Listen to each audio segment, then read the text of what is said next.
been involved with Loot for 7 years as the exhibition's curator, in which role she has reviewed thousands of artists and designers to discover the most impressive brandable art for American jewelry lover. She grew up traveling the world using her strategic eye to discover unique art jewelry showcasing craftsmanship, creativity, and innovation. Ladies and gentlemen, please welcome Mrs. Bryna Pomp on successfully developing a product strategy and brand identity in competitive global marketplace.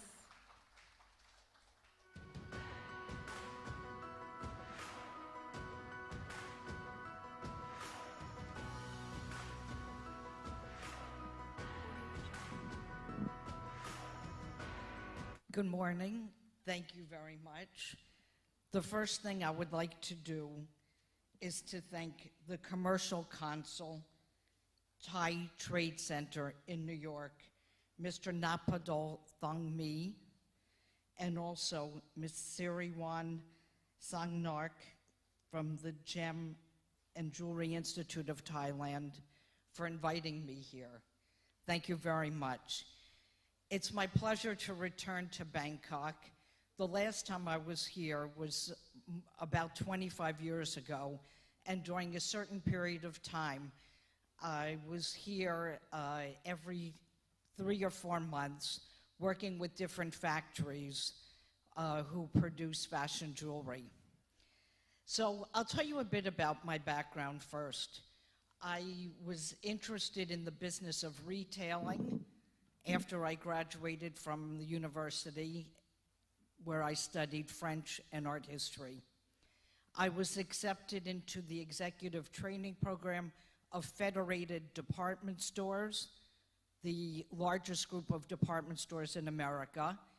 And within the first week of the program, I became the assistant buyer of fashion jewelry.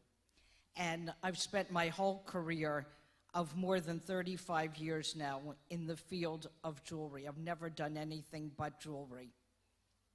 So I've been involved in fashion jewelry, in bridge jewelry, which is how we refer to the entry level of fine jewelry in America. And now my real specialty is art and studio jewelry. So for 9 years now, I've been the curator of Loot, which is the name of the annual exhibition and sale of international studio and art jewelry at the Museum of Arts and Design in New York. And it's sort of a funny story that led me to the attention of the Thai consul in New York and the story of why I'm here today. Many jewelry artists, jewelry designers email me and even send me samples of their work. And one day I received a package from the Thai consul in New York of the work of a Thai artist, Saran. And I opened it up and I loved what I saw inside. I usually receive email portfolios and even samples of jewelry that I don't find interesting for the mission of what I'm doing at the museum. But this really interested me, and I had never invited a Thai jewelry artist to participate in the show at the museum that I curate. And so a long correspondence and Skype conversations followed that, and I invited Saran to participate in the show that I curated in April of this year, and that's what led me here today. So I'm delighted to learn more now about the jewelry sector in Thailand, and especially now in the work of studio and art jewelers in Thailand, since that's what I'm really focused on at this point in my career. So we're really lucky to be in the field of jewelry, because how often do you hear people say how much they love jewelry? Women love jewelry, and women love jewelry, and we've got a massive audience out there globally ready to buy jewelry. So there are so many sectors in the field of jewelry. There is costume jewelry and fashion jewelry and entry-level fine jewelry and very high-end fine jewelry, and then the fields that I'm really directly involved in now, studio and art jewelry. And all of these sectors are really competitive. There are just so many people out there creating all of these different levels of jewelry, and the remarks that I've prepared today, I think, are applicable to really all sectors of jewelry. I'm going to be talking about developing a brand identity and a product strategy. And these are conversations that I have every day of my life with people in the sectors of art jewelry, studio jewelry. But I think that these are questions that anybody in any field of jewelry needs to address. And if there are other aspects of jewelry that you would like me to talk about in question and answers afterwards, be happy to do that. I'll be happy to sit one-on-one with anybody here who wants to talk about other aspects of jewelry that I'm not addressing from the podium today.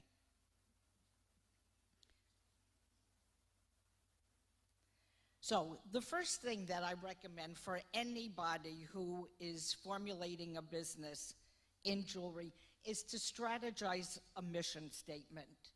It doesn't matter if it's a new business or if you feel a need to redefine an ongoing business. You've got to have a sharp focus in what you're doing.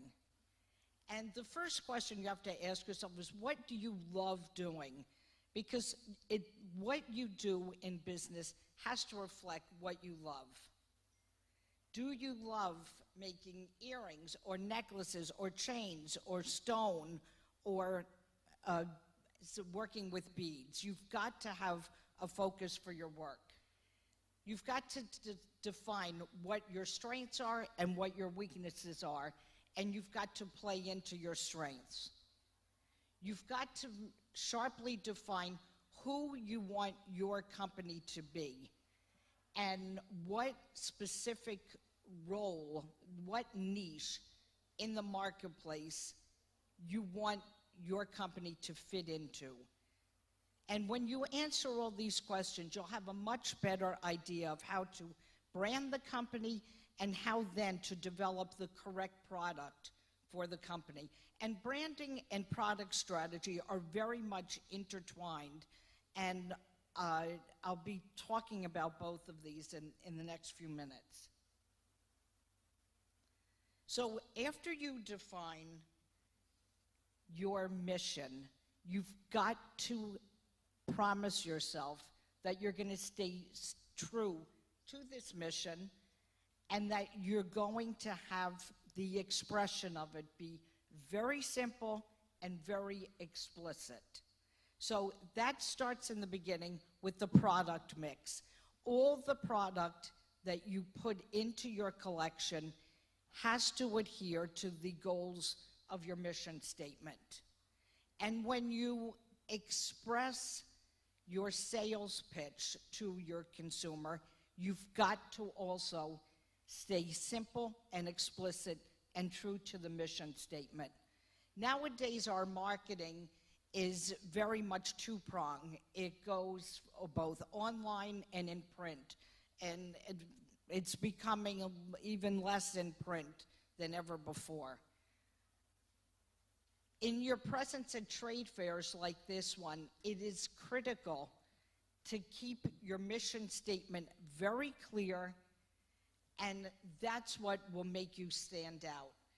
I go to trade shows all over the world, in New York, in Europe, in Asia, and it's just overwhelming how many exhibitors there are. And you've got to make yourself stand out at these trade fairs where you're one-on-one with your customer. And in all of the packaging that you use also, that's got to be all tied into the mission statement and the brand identity that you're seeking to create. Number 3, you've got to keep your visual identity consistent and maximize your exposure, the exposure of the company in every possible way. The first thing is to develop a very simple logo. You've got to make it unique and recognizable. You've got to keep the visual presentation concise and easy to understand. For example, when you're at a trade show like this, I find it very confusing to look at a booth that just has tons of jewelry. Those booths that have a simpler presentation where the crux of the jewelry is really highlighted make it more inviting to go in and then learn more about the jewelry point of view and the mission of that brand. All of the online and print material needs to be really sharply aligned with the mission statement and with your visual presentation when you're one-on-one with your customers, like at a trade show.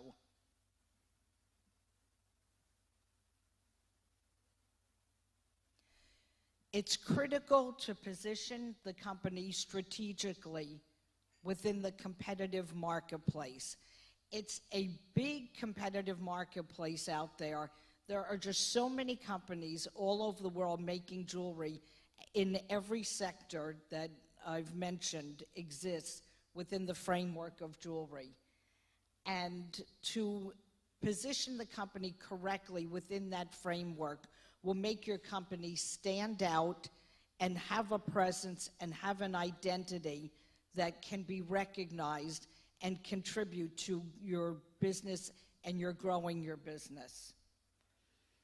So it's very important to constantly look at your competition and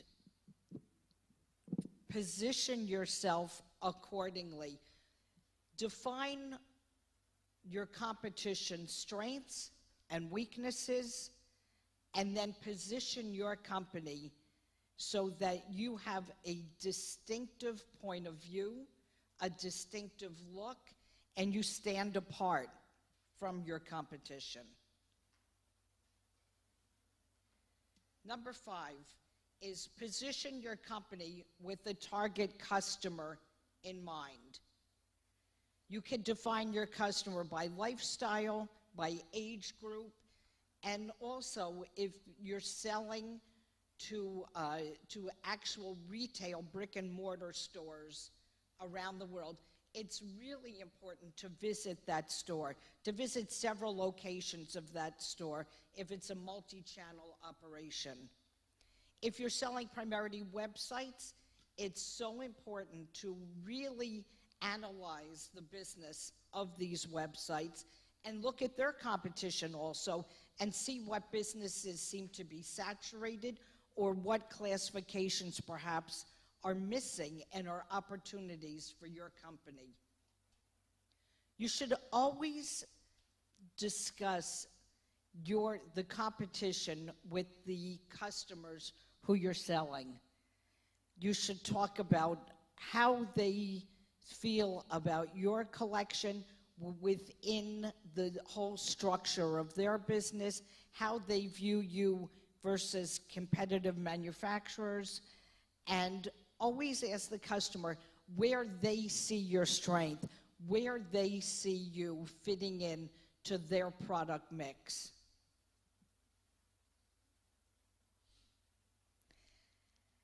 Tell your background story. Nowadays, we have to add the human element into a company's story.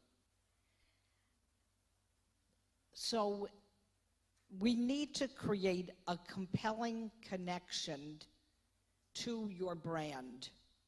Tell the story of what got you into this business and allow the customer to relate to this and admire what you've done to get your business going. Create a personality to the brand that your customers can relate to.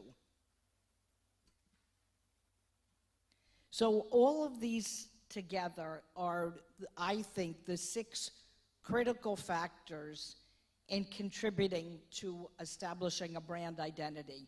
The mission statement, keeping true to the mission statement, and keeping it really clear and explicitly stated in all of the marketing and in the product content, which I'll talk about in a moment. Keeping it consistent and maximizing your exposure in every possible way. Nowadays, we could do a lot of the PR for the companies ourselves. We've got Instagram, we've got Facebook, we've got all kinds of very visible social media available to us at no cost, and we need to maximize this. We've got to keep our eye on the competition constantly, because any little tweaks that we need to make in strategizing and redefining the brand identity need to be done on a very continual basis. We've got to keep our ultimate customer in mind and make sure that the brand identity that we want to establish is consistent with who the ultimate consumer of the product really is. And 6, the background story. Make it personal. Make yourself have a personality and a persona that stand out nowadays in a sea of jewelry makers. And now, the second part of the equation, after you've identified your brand identity, then is creating the product that's going to support that. So the first rule, I think, to adhere to is to be a specialist. Specialize and be decisive. You should identify 3 product areas to concentrate on. This really addresses what I see is an issue with many jewelry makers in every sector of jewelry, is that the product lines are too big. They need to be more focused and more specific. And you should try to do these in a way that is better and more strategically structured than anyone else in your field of competitors. Number 2, SKUs. SKUs, stock keeping units, is how we refer to this in America, and it's a number of styles in the line. Determine what the correct number of SKUs is in your collection and stick to that very, very strictly.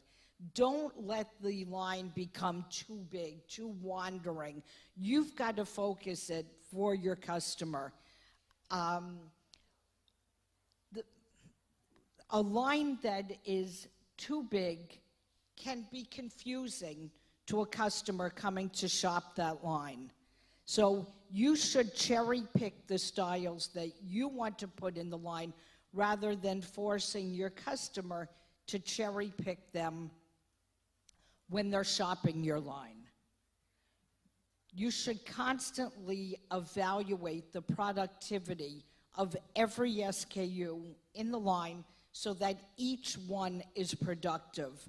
I cannot overstress how important it is to constantly analyze your business and pare down and add to the product line on an analytical basis. Low-performing styles should be dropped from the mix, and you should really maximize every style that's performing for you.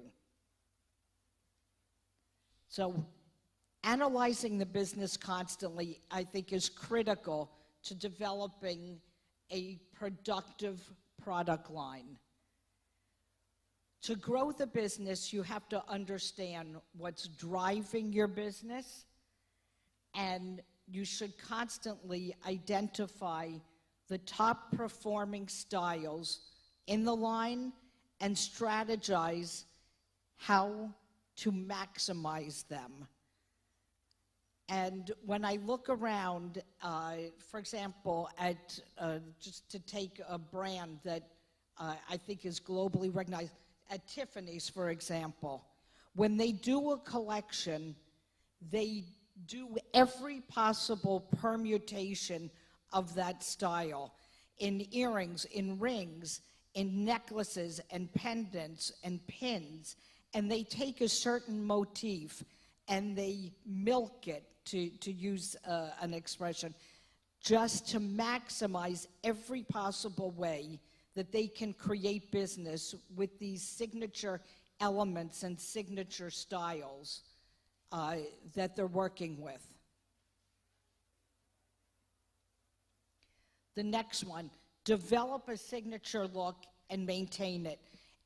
When I look around globally at different brands, Tiffany's or Van Cleef or Dior, Chanel, Vuitton, all of these brands develop a signature style, and they make their jewelry very recognizable, and being able to attain that goal is something that I think every company should strive for.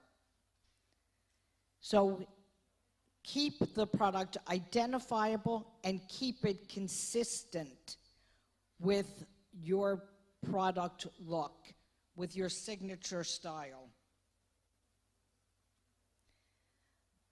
Number 4, add frequent newness to your line.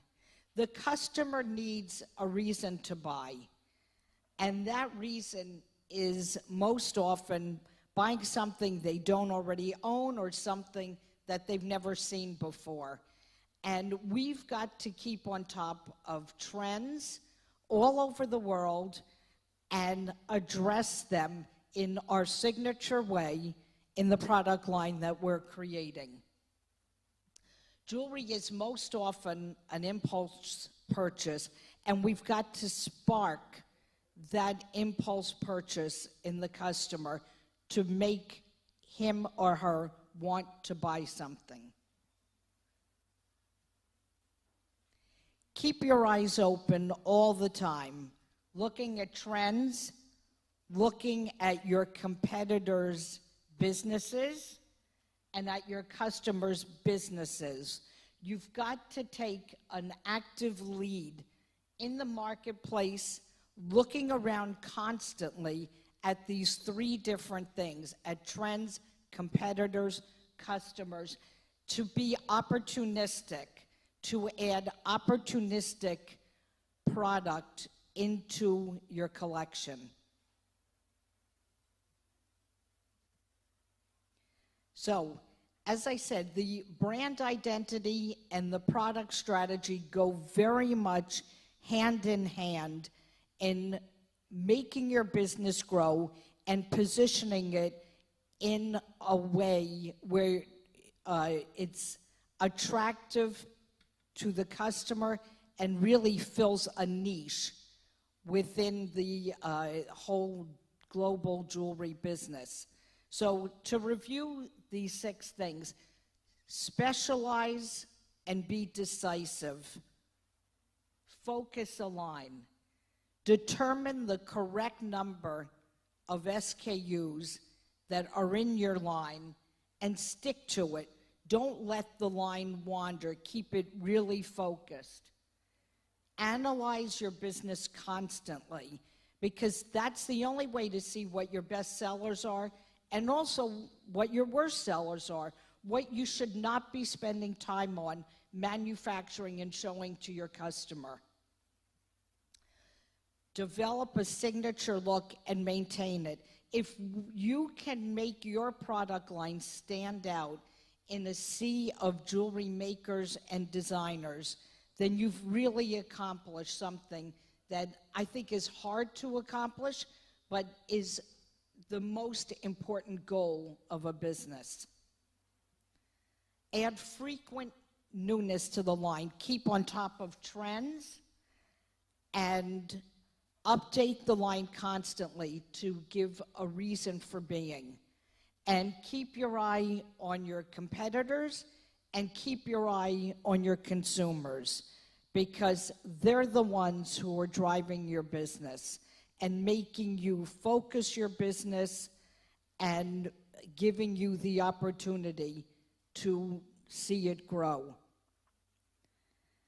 So I know that this talk was very much geared to those of you in the audience who have a product line, and I'll be happy to answer questions that I have not addressed, or some of you are in different aspects of the jewelry business.